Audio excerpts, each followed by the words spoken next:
Okay, so today we're going to talk about the Joint Commission and the Indiana State Department of Health.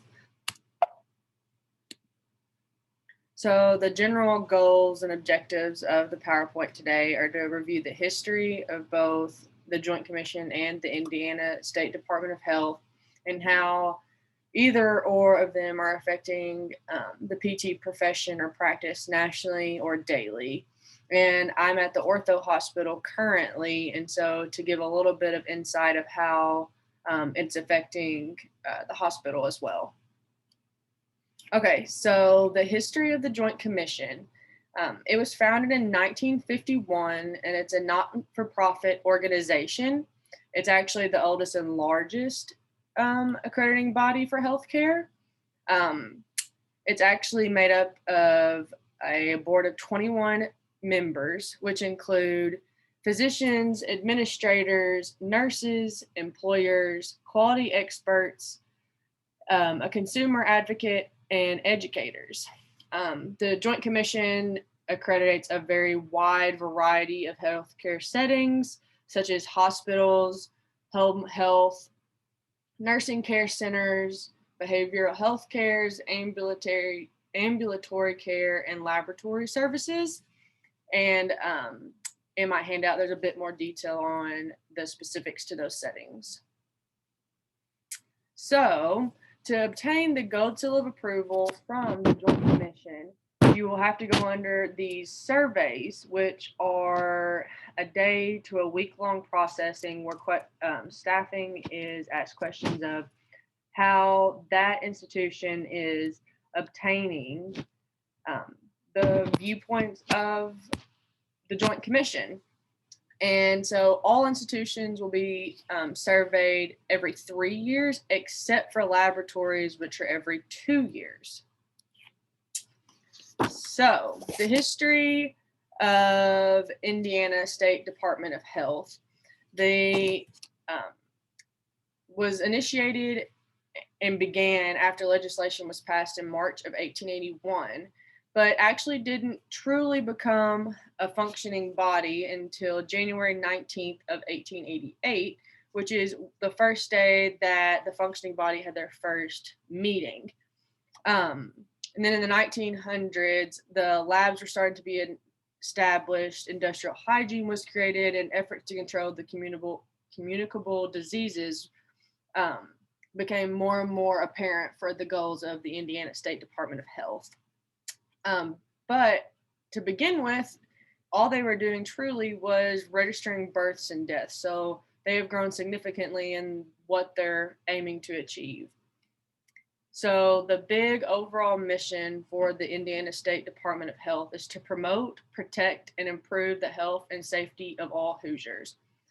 And so really, ultimately, both the Joint Commission and the Indiana State Department of Health are trying to achieve the same goal, but one is globally and one is within our communities and in the state of Indiana specifically. So, to define the macroeconomics, it is the study of the decisions of countries and governments. And this is focusing more on the economic growth and the business cycles that are involved with these healthcare industries.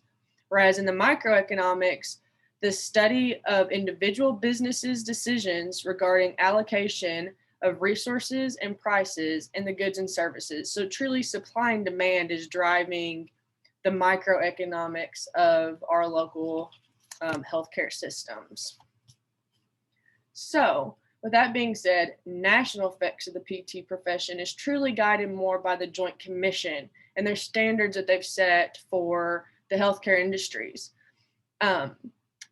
It's going to be focusing more on the importance of the patients, individuals, or residential care and organizations functioning that are essential to providing safe and high quality of care. So that sounds very familiar to the mission of the Indiana State Department of Health, but these standards are more provided for a global effect versus specific to like a state licensure that the Indiana State Department of Health is governing.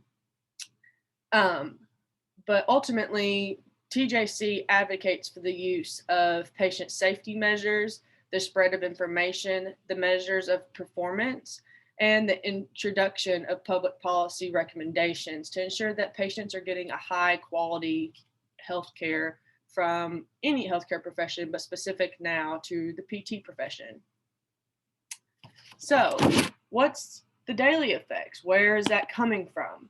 Well, ultimately, the daily effects of the PT practice are more so specifically guided or structured based on what the Indiana State Department of Health is wanting us to achieve, because supply and demand is what's driving how many PTs are needed. Well, where does the money come from, or where is it going? Is it going to more staffing because there's more patients that need to be seen? Ultimately, that they're setting these outcomes for us to achieve for high quality, evidence-based, and continuously improving services, where we're working with other healthcare professionals and improving the experiences of our patients. So, specific to Parkview's Orthopedic Hospital, which is where my first clinical rotation is, I spoke with the manager there for the PT occupation, and she said that ultimately both were driving what they're trying to achieve.